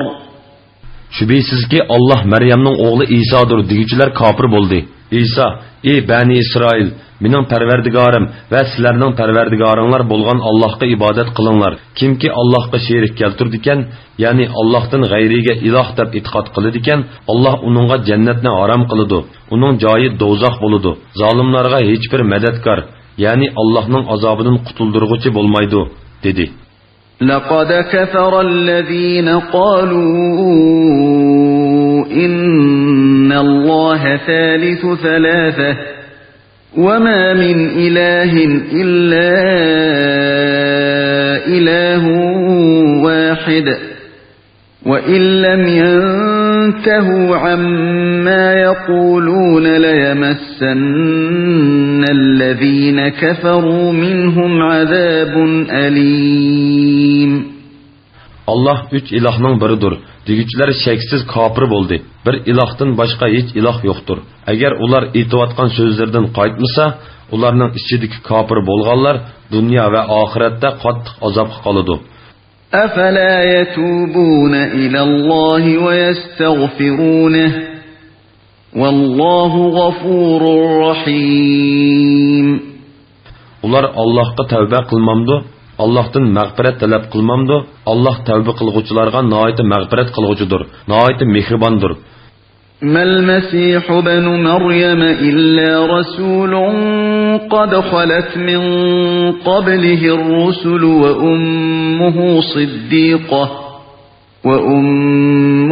صديقة كانا يأكلان الطعام انظر كيف نبين لهم الآيات ثم انظر أنا يؤفكون.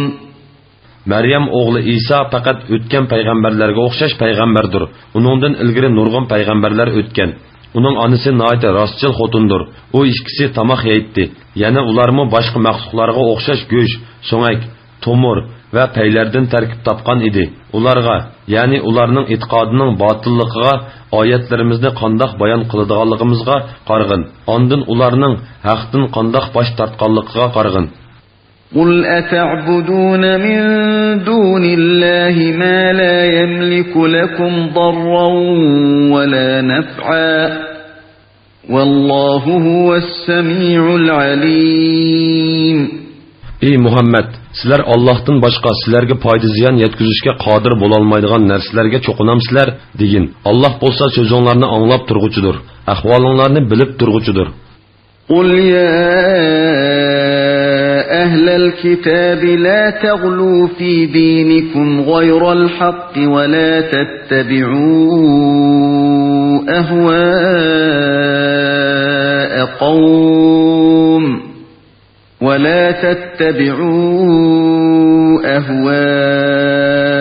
قوم قد ضلوا من قبل وأضلوا كثيرا وضلوا عن سواء السبيل. Ey Muhammed, ey ahli kitap, yani Yahudilar ve Nasaralar dininglarda haqsiz ravishda chekdan ishib ketmanglar. Ilgari o'zlari ozgan, nurg'un kishilarni ozdurgan va to'g'ri yo'ldan adashgan qavmning nafsi xohishlariga agashmanglar degin. لعن الذين كفروا من بني إسرائيل على لسان داود وعيسى بن مريم ذلك بما عصوا وكانوا يعتدون. Bani İsrail'den kafir bo'lganlarga Davudning ve Meryem oğlu İsa'nın tili bilen, yani Zeburda ve İncil'da lanet kılındı. Bu, yani ularning lanet uçurşi, ularning asilik kılganlıkları ve haddidan işip ketkenliklerden boldu. كانوا لا يتناهون عن منكر فعلوه لبئس ما كانوا يفعلون. Ular özleri kılgan yaman işlerden bir-birini tosumaydı. Ularning qilmishlari nimidiga yaman? ترى كثيرا منهم يتولون الذين كفروا لبئس ما قدمت لهم أنفسهم أن سخط الله عليهم وفي العذاب هم خالدون. Ular, yani Yahudilarning ichida nurg'unlarining kofirlarni, yani Rasullarni va musulmonlarni o'ch ko'rish yuzsidan mushriklarni do'st tutganligini ko'rsan, ularning o'zlari uchun oldin tayyorlagan amallari nimidiga yomon? Bu amallar ularga Allohning g'azabini elib keldi. Ular mangu azob qolg'uvchilardir. ولو كانوا يؤمنون بالله والنبي وما أنزل إليه ما اتخذوهم أولياء ولكن كثيرا منهم فاسقون. Agar ular Allohga, payg'ambarga va payg'ambarga nozil qilingan kitobga iymon etsaydi, kofirlarni do'st tutmaydi. Lekin ularning to'lisi fosiqlardir. لتجدن أشد الناس عداوة للذين آمنوا اليهود والذين أشركوا ولتجدن أقربهم مودة للذين آمنوا الذين قالوا إنا نصارى ذلك بأن منهم قسيسين ورهبانا وأنهم لا يستكبرون. Ey Muhammed, Yahudilar ve müşriklerinin müminlerge hemminden qattiq düşman ekanligini çoqum bayqaysan. Biz Nasara degan kishilarning do'stlik jihatdan müminlerge hemminden yaqin ekanligini mi çoqum bayqaysan. Bu Nasaralarning ichida o'limalar, rohiblar bo'lganligi ve haqni qabul qilishda takabburlik qilmaydiganliklari uchundir. وَإِذَا سَمِعُوا مَا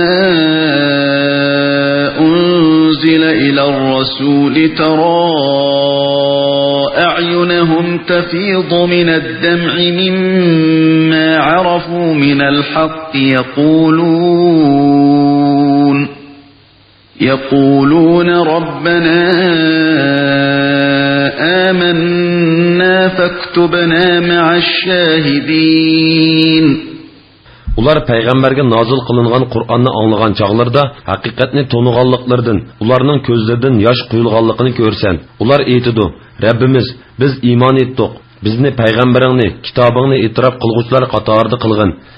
وَمَا لَنَا لَا نُؤْمِنُ بِاللَّهِ وَمَا جَاءَنَا مِنَ الْحَقِّ وَنَطْمَعُ أَن يُدْخِلَنَا رَبُّنَا مَعَ الْقَوْمِ الصَّالِحِينَ. Biz nemishqa Allohga, bizga kelgan haqiqatga ishonmayli, holbuki biz Parvardigorimizning bizni yaxshi kishilar qatorida jannatga kirgizishini umid qilamiz. فأثابهم الله بما قالوا جنات تجري من تحتها الأنهار خالدين فيها وذلك جزاء المحسنين. Bu sözleri üçün Allah ularını astıdan üstənlar eqib turduğan cennetler bilen mukapatlaydı. Ular cennetlerde mengü qalıdı. Yaxşılıq qılğuçularga berildiğan mukafat ani şu. وَالَّذِينَ كَفَرُوا وَكَذَّبُوا بِآيَاتِنَا أُولَئِكَ أَصْحَابُ الْجَحِيمِ. Kafir bolğanlar, bizden ayetlerimizni yalğanğa çıkarğanlar dozaq ahildir. يا أيها الذين آمنوا لا تحرموا طيبات ما أحل الله لكم ولا تعتدوا إن الله لا يحب المعتدين. Ey müminler, Allah sizlerge halal kılgan pak nerslerini terki dünya buluş yüzsüdün üzanlarga haram kılmanlar. Allah belgilep bergen çektin aşmanlar. Allah çektin aşkıçılarını hakikaten dost tutmaydı. وَكُلُوا مِمَّا رَزَقَكُمُ اللَّهُ حَلَالًا طَيِّبًا وَاتَّقُوا اللَّهَ الَّذِي أَنْتُمْ بِهِ مُؤْمِنُونَ. Allah sizlerge rızık kılıp bergen halal, pak nerslerini yanlar. Sizler iman etkan Allah'a takvadarlık kılınlar. لا يؤاخذكم الله باللغو في أيمانكم ولكن يؤاخذكم بما عقدتم الأيمان فكفارته إطعام 10 مساكين من أوسط ما تطعمون أهليكم أو كسوتهم أو تحرير رقبة فمن لم يجد فصيام 3 أيام ذلك كفارة أيمانكم إذا حلفتم واحفظوا أيمانكم كذلك يبين الله لكم آياته لعلكم تشكرون. Allah sizlerini severlik qasminglar üçün javobgarlik tortidi. Munda qasminglarni buzsanglar, uning kafarati oilanglarga beradigan o'ttir darajalik tomoq bilan 10 miskinni bir vaqt g'izolantirishdir. yoki ularga, ya'ni 10 miskinga badanini yipib turadigan bir qur kiyim berishdir, yoki bir qul yoki bir cho'rni ozod qilishdir. Kimki bunda qilishga kuchi yetmasa, 3 kun ro'za tutish lozim. Bu ani shu ishgan qasminglarni buzganliqinglarning kafaratidir. Qasminglarga rioya qilinglar, ya'ni kelmas qasam ishmanglar. Sizlarning shukr qilishinglar uchun Alloh oyatlarini sizlarga ani shundoq bayon qiladi. يا أيها الذين آمنوا إنما الخمر والميسر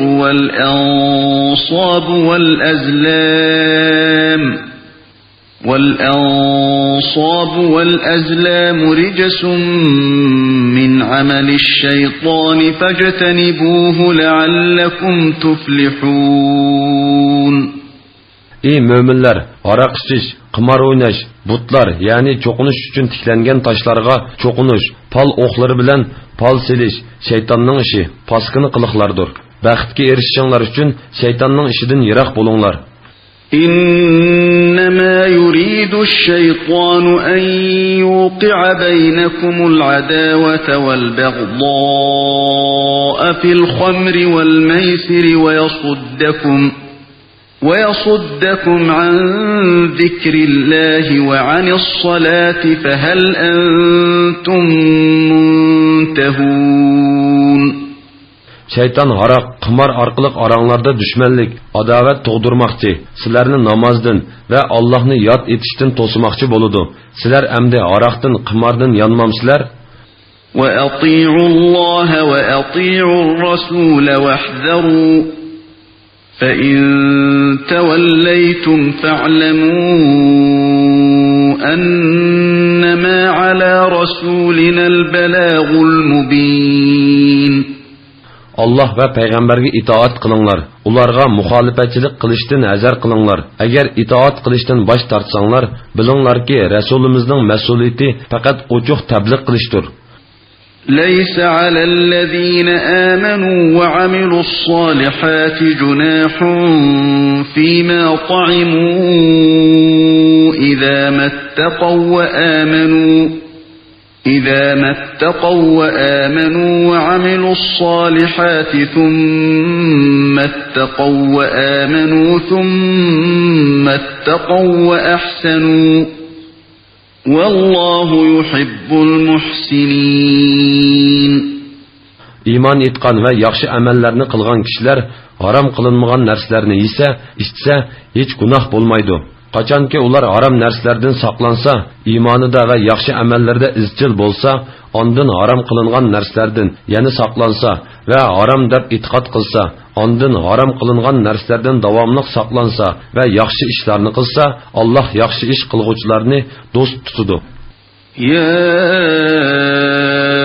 أيها الذين آمنوا لا يبلونكم الله بشيء من الصيد تناله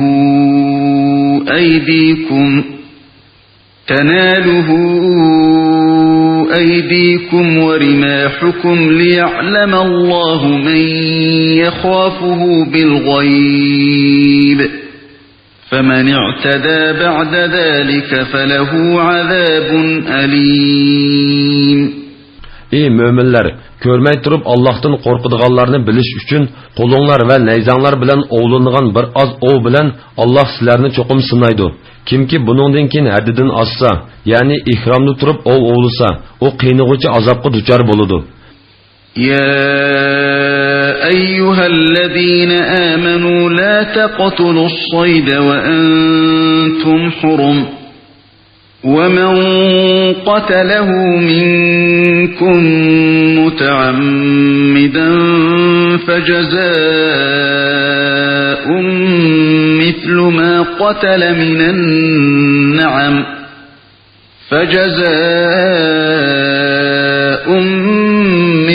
ما قتل من النعم يحكم به ذوى عدل منكم هديا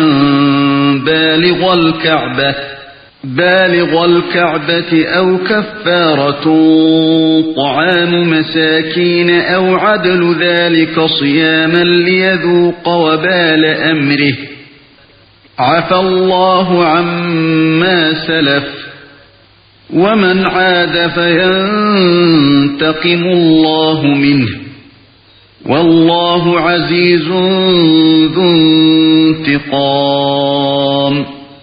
Ey müminler, sizler oğluğan hayvanlarını ihramda yoki haramda turib öldürmanglar. Sizlerden kimki onu qasdan öldürüdiken ishning vabolini tetish uchun uning jazosi ikki adil kishining baholishi bo'yicha iliqi o'ltirgan ovga o'xshash o'y hayvonlardan birini Kabe'ga ilib berib qurbonlik qilishdir yoki kaffarat berish yuzsidan miskinlarga osh berishdir yoki har miskinga beradigan oshning baravariga bir kun ro'za tutishdir. O'tganki gunohni, ya'ni bu oyat tushishdan burun ihramda turib ovlagan bo'lsanglar, buni Alloh afo qildi. Kimki qayta gunoh o'tkazsa, ya'ni qaytadan o'ltirsa, Alloh uni jazolaydi. Alloh g'olibdir. Osiylik qilguvchilarni jazolayguchidir. أحل لكم صيد البحر وطعامه متاعا لكم وللسيارة وحرم عليكم صيد البر ما دمتم حرما واتقوا الله الذي إليه تحشرون. Sizlerning va yo'lovchilarning manfaatlanishi uchun sizlarga dengiz hayvonlari, dengizdan chiqadigan yemekliklar halol qilindi. Madomiki sizlar ihramda yoki haramda ekansizlar, quruqliq hayvonlarni ovlash sizlarga harom qilindi. Sizlar qiyomat kuni dargohiga to'planadigan Allohdan qo'rqinglar. جعل الله الكعبة البيت الحرام قياما للناس والشهر الحرام والهدي والقلائد ذلك لتعلموا أن الله يعلم ما في السماوات وما في الأرض وأن الله بكل شيء عليم. Allah Beytul Haram bo'lgan Ka'bani, haj eyini, hajda qilingan qurbonlikning alomati sifatida bo'yinlarga belgi esilgan to'ygilarni insonlarning dunyo va oxiratlik ishlarining tutqusi qildi.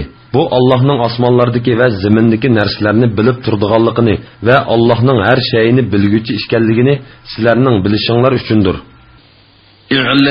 اعلموا أن الله شديد العقاب وأن الله غفور رحيم.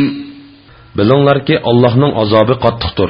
İtaat qılğuchilarga Allah nəhayət məğfirət qılğuchidir, nəhayət mehribandır.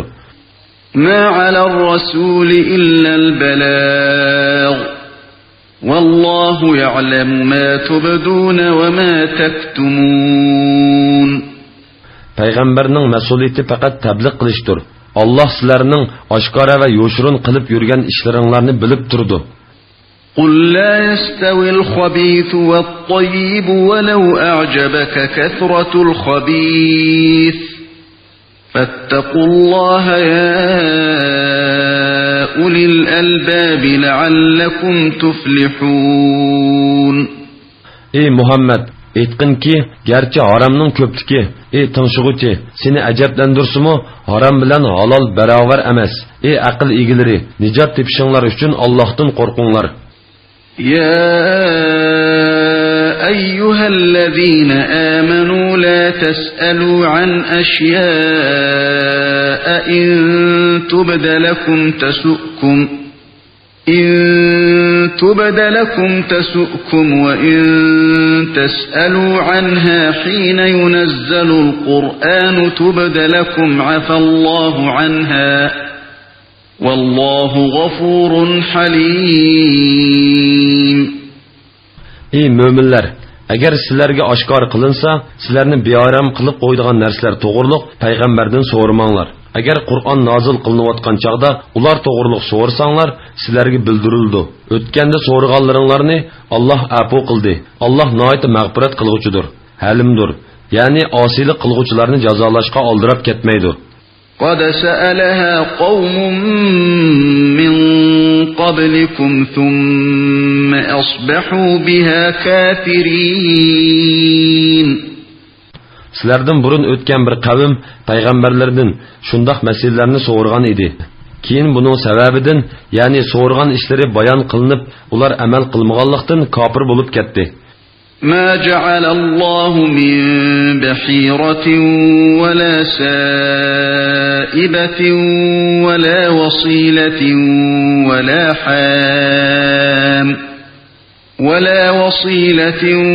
ولا حام ولكن الذين كفروا يفترون على الله الكذب وأكثرهم لا يعقلون.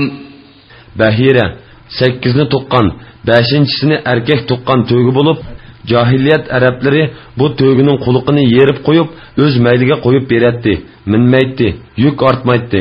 Saiba kishidan 10ni tuqqan to'gi bo'lib, minilmaydi, qirqilmaydi, suti musofirlarga beriladi. Vasila 1-chini va 2-chini kishi tuqqan. Bunlar uchun o'z mayliga qo'yitilgan to'yga. Homlarga Alloh yuqorqida qilishni buyrug'ini yo'q. Lekin kofirlar Allohga yolg'onni chaplaydi. Ularning to'lisi buning yolg'onligini tushunmaydi.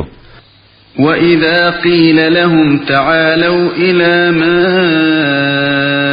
أَنزَلَ اللَّهُ وَإِلَى الرَّسُولِ قَالُوا حَسْبُنَا مَا وَجَدْنَا عَلَيْهِ آبَاءَنَا أَوَلَوْ كَانَ آباؤهم لا يعلمون شيئا ولا يهتدون. Ularga Allah nazil qilgan hukmga, payg'ambar bayon qilgan hukmga amal qilinglar deyilsa, ular ota-bovlarimizning dini bizga kifoya deydi. Ularning ota-bovlari hech narsa bilmaydigan va hidoyat topmagan tursimu, yanala ularning diniga amal qilamdi. يا أيها الذين آمنوا عليكم أنفسكم لا يضركم من ضل إذا اهتديتم إلى الله مرجعكم جميعا فينبئكم بما كنتم تعملون. Ey möminler, özüңlarni günahdan saqlanglar. Sizler qachonki to'g'ri yo'lda bo'lsanglar, boshqalarning adashqini sizlarga ziyon yetkazolmaydi. Sizler hammanglar Allohning dargohiga qaytisizlar. Alloh qilgan amalinglarni sizlarga aytib berdi. يا أيها الذين آمنوا شهادة بينكم إذا حضر أحدكم الموت إذا حضر أحدكم الموت حين الوصية اثنان ذوى عدل منكم أو آخران من غيركم إن أنتم ضربتم في الأرض فأصابتكم مصيبة الموت تحبسونهما من بعد الصلاة فيقسمان بالله إن ارتبتم لا نشتري به ثمنا ولو كان ذا قربى ولا نكتم شهادة الله إنا إذا لمن الآثمين. Ey müminler, aranglardan bir kim ölüdigan çığıda vasiyat qilmoqchi bo'lsa, uning ishchinglardan ikki adil kishi guvoh bo'lsin yoki o'z dininglardagilardan guvoh bo'ladigan ikki kishi tepilmasa, g'ayri dindagilardan ikki kishi guvoh bo'lsin. Agar sizlar safarda bo'lib, beshinglarga o'lim dahshati kelganda, sizlar bu ikki guvohning rostchilligidan gumonlansanglar, namozdan keyin ularni ilib qilinglar. Ular biz foydasiga qasam qiladigan kishilarimiz, bizning yaqinimiz bo'lgan taqdirdimi, qasamimizni hech narsaga sotmaymiz. Xudolik uchun bo'lgan guvohlikni yo'shirmaymiz. Agar uni yo'shirsak, biz albatta gunohkorlardan bo'lamiz, deb Allohning nomi bilan qasam qilsin. فَإِنْ عُثِرَ عَلَى أَنَّهُمَا اسْتَحَقَّا إِثْمًا فَآخَرَانِ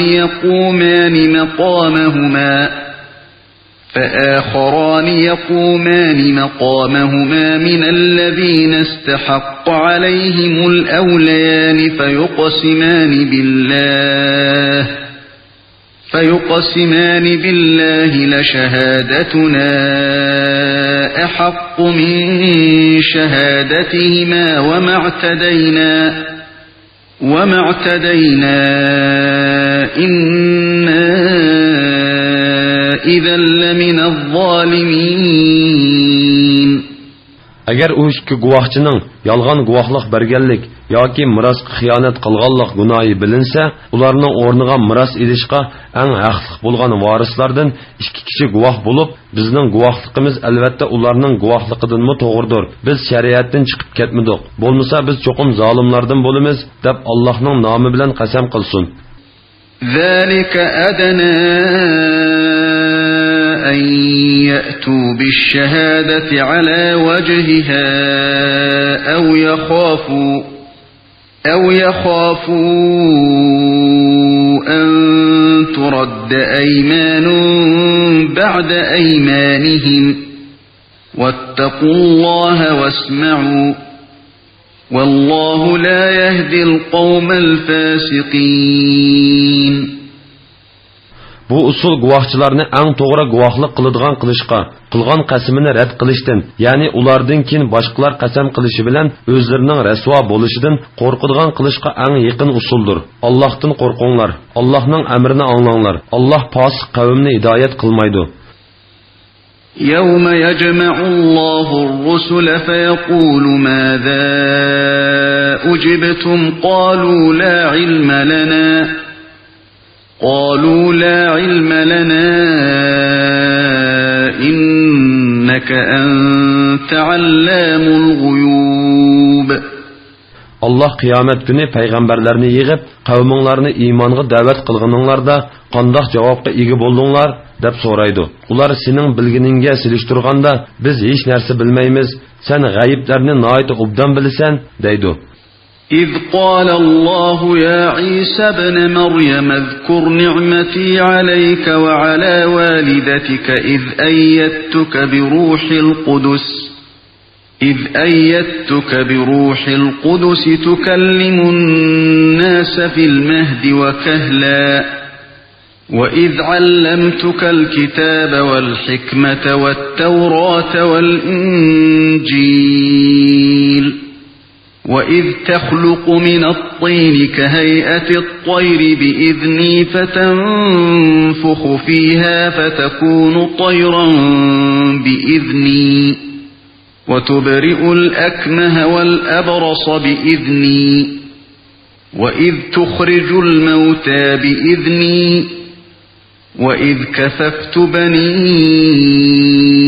إسرائيل عنك إذ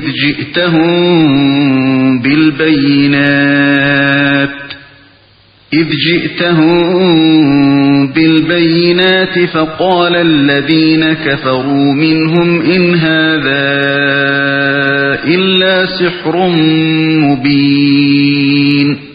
Öz vaqtida Allah aytdi: "Ey Maryam o'g'li Isa, sana va sening onangga bergan ne'matimni asligin. Ayni zamonda sana Ruhul Quddus, ya'ni Jibril bilan madad berdim. Kichikingda bo'shikda va payg'ambar bo'lgan 30 yosh chig'ingda kishilarga so'zlaytding.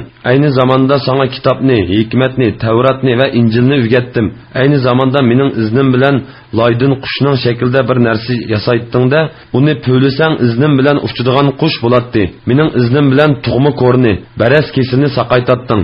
Ayni zamonda mening iznim bilan o'liklarni tirildirib qabrlardan chiqaratding. Ayni zamonda Bani Isroilni sana chiqilishdan to'sdim. Sen ularga mo'jizlar bilan kelgan chig'ingda ularning ichidagi kofirlar bu faqat ro'shan sehrdir dedi. وَإِذْ أَوْحَيْتُ إِلَى الْحَوَارِيِّينَ أَنْ آمِنُوا بِي وَبِرَسُولِي قَالُوا آمَنَّا وَاشْهَدْ بِأَنَّنَا مُسْلِمُونَ. Aynı zamanda men havarilarga, manga ve mening payg'ambarimga iymon etinglar deb vahiy qildim. Ular biz iymon etdik. Guvoh bo'lgunki biz amringga bo'ysunuvchilarmiz dedi. إذ قال الحواريون يا عيسى ابن مريم هل يستطيع ربك أن ينزل علينا مائدة من السماء قال اتقوا الله إن كنتم مؤمنين. Öz vaqtida havarilar: "Ey Maryam o'g'li İsa, Rabbim bizga osmondan ustida tomoq bor dasturxon tushirib beralamdi" dedi. İsa: "Agar Allohning qudratiga ishonsanglar, mundaq savollarni berishda Allohdan qo'rqinglar" dedi. قالوا نريد أن نأكل منها وتطمئن قلوبنا ونعلم أن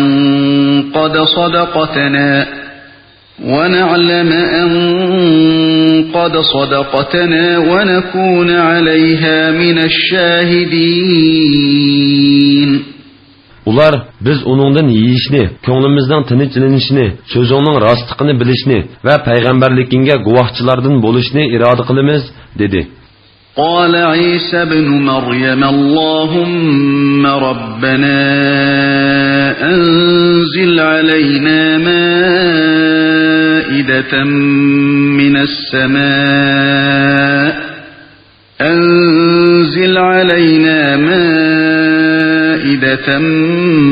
من السماء تكون لنا عيدا لأولنا وآخرنا وآية منك وارزقنا وأنت خير الرازقين. Maryam o'g'li İsa: "Ey Parvardigorimiz Alloh, bizga usti tomoq bor dasturxon tushirgin. Bu kun bizlarga va bizdan keyingilarga bayram bo'lib qolsin. U dasturxon sendan bizga qudratingni va payg'ambarligingni ko'rsatadigan bir mo'jiza bo'lib qolsin. Bizga rizq bergin. Sen rizq berguvchilarning yaxshisisan" dedi. قال الله إني منزلها عليكم فمن يكفر بعد منكم فإني أعذبه عذابا لا أعذبه أحدا من العالمين. Allah İsa'nın duasını icabet kılıp, onu men sizlerge çokum asmandan düşürmen. Sizlerden kimki şunundan keyin kafir bolsa, onu şundak bir azap bilen azaplayman ki, ehli cahandan hiç kişini mundak azaplamayman, dedi.